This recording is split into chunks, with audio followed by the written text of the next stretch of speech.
Hello everyone that had to click this randomly generated video. I'm Nelcor, and today we are finally going to be reading Chapter 8 of Tedium in Blue. I know it's been a long time, but you know, I'm in school still. If you don't know already, I'm still trying to figure out what I want to do with my channel. Well, I know what I want to do with my channel, it's more of like how to do it, you know? Like, I have all these ideas, it's just a matter of actually putting them into effect, if you know what I mean. So just to let you know, I'm going to be focusing on finishing Tedium in Blue. Gonna leave that to rest, and after Tedium in Blue, I'm not going to be reading any more fanfictions that have been written by other people. Any fanfiction or story that you see being read will be of my own creation, and unless someone specifically requests that I read their fanfiction, it's gonna stay like that for a while. So if you want me to read a fanfiction, make sure that I can get into contact with the fanfiction writer to ask them for permission to read their work. Or if you were the one who wrote the fanfiction, then be clear that it's alright for me to read it, and that you and whether it's okay for me to gain money from it, or whether you would prefer me not to. Either way, I hope you have fun today while I read to you. And one last thing, then we'll get started. I'm going to be finishing up the Dabby series in 2 episodes. This is because I'm not happy with how the Dabby series started, and I'm still going to try and make a satisfying ending, but instead of just dropping it entirely and deleting the episodes, I want to show you guys that I can finish things. They may not be like how you want me to finish them, but I want to prove to you that I do get stuff done, even if it takes me a while. So that's why I want to at least wrap up the series, the Dabby series, and then I'm going to be doing a different version of it. Because the Dabby series that you all have come to know and love is actually the first draft of several of a story with my OC and Dabby as the main characters, as well as some other characters, canon and more original characters. So I'm gonna be wrapping up Tedium in Blue and the Dabby series, and then after the Dabby series is done, I'll be working on a new series that doesn't just focus on Dabby, but also focuses on my OC and Natsuo and the twins and some other characters that you might be familiar with. So I hope you guys are excited for that. Rest assured, I will be doing standalone episodes where it's just you and Dabby doing some fluff, having some nice fun times, and I'll be working on making different standalone episodes for different characters. One of which being Tamaki, actually, that I plan to work on. Now, with all that out of the way, I know that it was a long introduction, but let's get into Tedium in Blue, Chapter 8. The bus ride to work was surprisingly pleasant, the smallest of smiles tugging at the corners of your lips, for a reason you couldn't quite name. The groan of the engine squeaking to a stop as you stood up, walked off the bus, and headed to work. Today didn't feel so bad. As soon as the elevator stopped at your floor and your feet propelled you forward on the dirty office carpet, a familiar voice called your attention off to the side. "You!" your coworker muttered through gritted teeth, eyes flinting back and forth to avoid causing a scene in the quiet office space. "What was that crap you pulled last night?" Your smile didn't waver as you continued to walk. Oh, I thought I was pretty clear on the phone. He didn't show up, so I left, and had a much better time with someone else as a result. They stood slack-jawed, taken aback by your sudden unabashed boldness. "Someone... Is that who told me to shut up on the phone? Nearly blew my ears out!" Sitting down at your desk, you looked at them fully now, for once confident in tossing aside the mask. "Yes, and I told him to say it. It's quite rude to yell at someone for doing nothing wrong, you know." The look of incredulity on their face only tightened your smile more, lips taut against the front of your teeth. Steam nearly poured out of their nostrils. Your coworker finally turned around in a huff and sat down at their own desk. You anticipated they would not bother you for the rest of the day, maybe even for days after that. It felt good. The quiet of the afternoon, undisturbed outside of the morning spat with your coworker, was a welcome change compared to the events of the previous evening. A blind date that didn't show up. Buried feelings bubbling to the surface like a freshly opened soda can. An overwhelming feeling of appreciation for the merman whose name you finally knew. Your cheeks felt warm at the thought of him, surprisingly gentle despite his penchant for pranks and sharp exterior. He was complex, not unlike a human, and every evening he seemed to surprise you with something new. You took your usual route home once you stepped out off the bus, walking past a variety of familiar shops that you never really went into. When you were almost to the corner of the street, however, you stopped as a window display caught your eye. "That's perfect!" you exclaimed, marching into the small bookstore. Heading straight to the section for children felt a bit odd, but it would have the best selection of things you were looking for. Unable to find the book in the window display, you flagged down an employee. Excuse me, can you help me find one of the books in the display at the front of the store?" A kind-looking older woman smiled at you. "Oh, of course! Which one do you want?" Saying the words aloud made the whole idea sound immediately absurd. "The kid's book about mermaids." The woman nodded, nearly knocking the ill-fitting large glasses, balanced precariously on the end of her nose, to the floor. "Oh, it's a new one we just received. Let me see. Over this way, I believe," she said, shuffling over to a section marked Fantasy. It took all your strength to keep from laughing, knowing the sign was, well, incorrect. Mermaids were real, and Bakugo was solid visual proof. "Your Chad will enjoy this, I'm sure. The story is very cute." She pulled a book from a shelf as you stuttered in place. "What? Oh, no, I don't have kids. It's for my nephew. He just loves anything to do with the ocean, and it's all about mermaids and things like that right now," you muttered nervously. The whole idea of showing Bakugo a book about what humans generalized about mermaids would either be hilarious or dangerous, depending on how you reacted. "Thank you." Taking the book from the woman, you looked around the store, getting another idea. "Do you have books on animals? And maybe dinosaurs too?" The woman's face lit up at being able to find you a few more things. "Oh, sure thing, dear. Right this way." A bag of books now gripped in your hand, you made your way home to change clothes and head down to the pyre. It felt a bit odd to bring Bakugo a bunch of children's picture books, considering he was an adult. But the idea of showing him things he would probably never see otherwise was too entertaining of an opportunity to pass up. You wondered which animal might be his favorite, which ones he would find completely unappealing. His opinion on, well, everything. You just wanted to know more about him. He was getting better at communicating, even if his grammar and word usage was simple. Maybe you'd find out more about where he came from, his home, and why he seemed to be just as alone as you.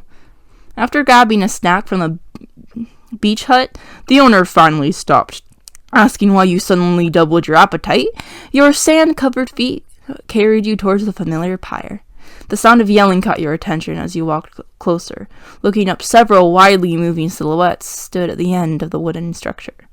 "Oh no," you groaned, hoping they wouldn't cause much trouble as you slowed your pace, not wanting to bring attention to yourself. "I can't believe this!" a female voice yelled out, disturbing the otherwise calm atmosphere. "Maybe if you weren't such a jerk, this wouldn't be an issue." "You serious?" a man replied, rounding on the woman. You stood far back on the pyre, toes curling in the warm sand under your feet, as you looked at your phone in an attempt to appear uninterested and uninvolved in the case that they actually noticed you. "You're blaming you're cheating on me?" You gulped, eyes glued to your phone screen. Oh no, this might not end well. "Maybe if you gave me some attention every once in a while, I wouldn't have done it. When's the last time you asked me how my day was, huh?" The woman screamed, voice cracking from the strain of trying not to break down crying, a familiar sound that made you inwardly cringe. "I gave you everything! Screw you!" A yelp made you look up to see only one person on the dock, silhouette dark and foreboding and intense against the orange sunset. The contrast was jarring, but a large splash brought your eye line down to the water below the pyre. You cursed under your breath. Damn it, Bakugo, you better not be nearby. The creak of wood under quickly moving feet came closer and closer as the man stomped angrily off the pyre towards the road. He ignored you, but he walked close enough for you to feel the heartache and rage radiating off of him like steam from a whistling kettle. When he was far enough away for you to be sure he wasn't coming back, you quickly walked to the edge of the pyre towards the loud splashing in the water. Setting down your bag of storybooks and stacks, you knelt over the edge to see the upset woman waving arms, dispersing the normally calm water under the wooden slats. Hey, you called to her. She looked up, makeup running down her face, brows furrowed in frustration. Do you need help? I can, try and pull you up. She seemed skeptical, tossing her hair out of her eyes to squint up at you through the glare of the sun reflecting off the water. Who the hell are you? Her voice was rough, laced with agitation at the situation. I saw what happened. None of my business. I'm just offering you a hand if you need it, you replied, hoping she saw you as a neutral observer and nothing more. After a few seconds, the woman sighed, but she extended her hand up, out of the water. It took a few tries, the water making her skin difficult to grip properly, but eventually you managed to help her up and onto the pyre. She coughed before standing up, trying to retain some sliver of dignity in what you knew was an embarrassing situation. Thanks, I guess. You watched as she walked past you on the pyre, not bothering to wait for a reply. Clothes dripping and heavy as she tried to hold herself together, to not break down, to appear fine. You sighed, hoping the unwanted excitement didn't scare Bakugo away completely. Bare feet swung over the edge of the pyre as you pulled the bag of books closer, taking one of the hashimaki sticks in hand. If there was one good thing about being single, it was the distinct lack of relationship drama. After about 10 minutes of waiting, a familiar touch at your foot brought your eyes down to the now calm water. Bakugo's light blonde hair poked out from the top of the water, slowly rising up to reveal those striking ruby eyes of his darting around cautiously to make sure you were alone. It's okay. Those people are gone now, you replied to his silent question, looking back over your shoulder one last time. The occasional seagull or car, the only other sounds outside of the comforting shift of the ocean waves. You need to be careful that no one sees you. I wouldn't stay too close to the shore when I'm not here. The merman made his way onto the pyre like he normally did, though before laying down he grabbed you by the chin to look carefully into your eyes, turning your head gingerly from side to side. You could feel your cheeks heating up at the close contact. What? No sad today, he responded. He was checking for tears, conscious of the previous night's emotional events. Good. With that, he let go. But rather than resting on the pyre next to you, as you expected, he laid his head down on your thigh, using it as a pillow, his glittering tail flowing over the edge of the pyre, calm eyes looking up at you. His damp hair felt a wet spot on your pants, but you didn't really mind. He then opened his mouth expectantly, like he wanted you to feed him. A king waiting to be served his daily meal. You serious? He looked silently, conveyed that, yes, he was very serious. You rolled your eyes and grabbed the extra hashimaki, hovering it above his mouth before he bit off half of it in a single swift motion. He was Deinonius, and you were his servant, feeding him delicately as he lay in your lap, contentedly. Too cute to say no to you. You obliged Bakugo's spoiled behavior. It was your own fault, after all. I brought you something for you today. Hopefully it's not too weird, you muttered, grabbing the bag of books and pulling them close as Bakugo fiddled with the now clean stick in his mouth and eyeing the bag suspiciously. I found some books. I know you can't read words, but they're mostly pictures anyway. Bakugo turned around in your lap, his chin resting in one hand, the other draped behind you, his fingers fiddling with the soft fabric of your shirt hem. It felt protective, in a way. Maybe it was Bakugo communicating silently that you weren't alone, and neither was he. Soft touches and close contact, a reminder of a memory shared under the delicate moonlight. You smiled softly at the thought. Over the next hour, you flipped through the book of land animals. Bakugo pointed to ones that caught his attention and asking broken questions about the more unique-looking ones. Do elephants eat with their trunks? How do large birds fly if they're so heavy? Why are giraffe necks so long? The innocent questions of an inquisitive mind. You answered them as best you could in terms he could understand. He seemed particularly fond of animals with sharp teeth and ferocious claws, such as tigers and wolves.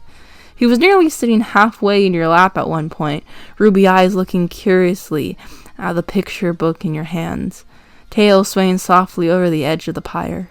Unconsciously, your free hand ran up to his soft hair, fingers threading through the damp strands like a wide-toothed comb. Bakugo leaned into the touch, especially liking it if you scratched his scalp lightly. What was that? A purr? Low and soft and nearly silent, but it was there. Afraid if you brought it up, he would stop, your lips pursed together tightly. The book wasn't long, so you brought out another, this one on dinosaurs. You couldn't provide quite as many answers to questions he asked, since you weren't an expert on creatures that went extinct millions of years ago. That!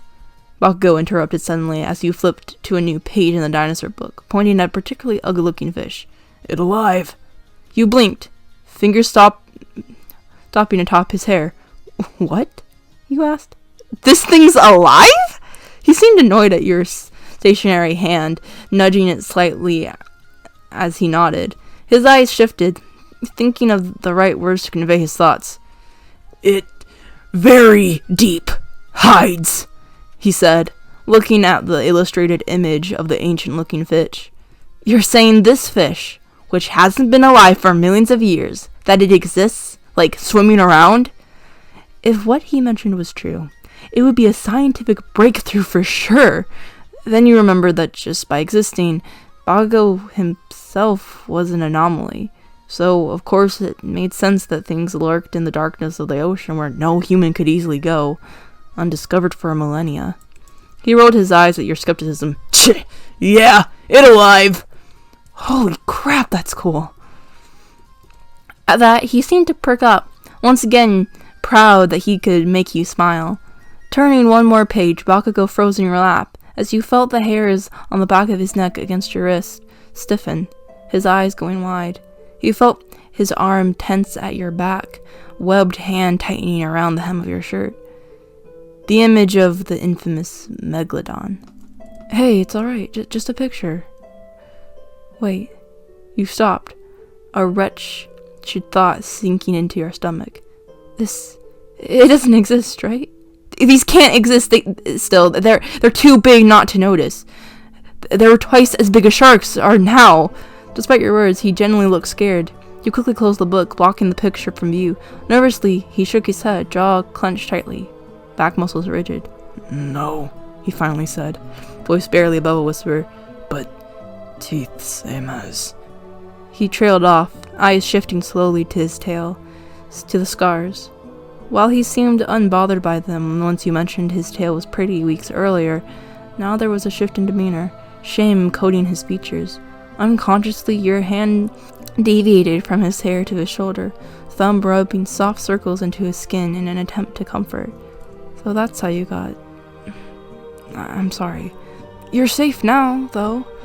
Eventually, he calmed down, the muscles in his shoulders relaxing under your touch. Hey, I have one more book, and I think you might find this one funny. Maybe it'll cheer you up a bit, make you laugh. No more sharks or bad things, I promise. He turned to face you, eyes holding an unfamiliar sadness in them that made your heart break. Last night started out as a disaster, but by the time you went to sleep, everything felt calm and you felt happy. And it was all because of him. Now it was your turn to return the favor.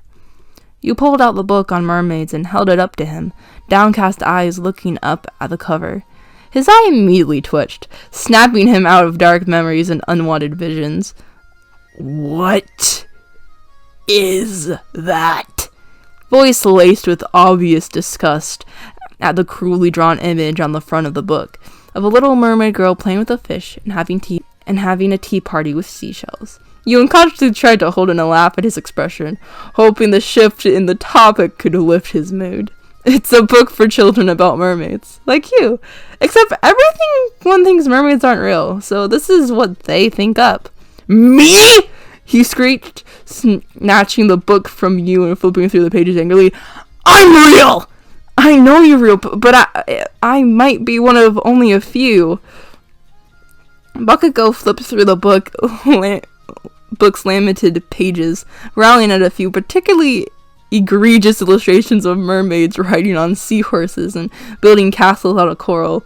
You had to cover his mouth at one point when he started yelling in the middle of the book, hoping no one lurking around could hear.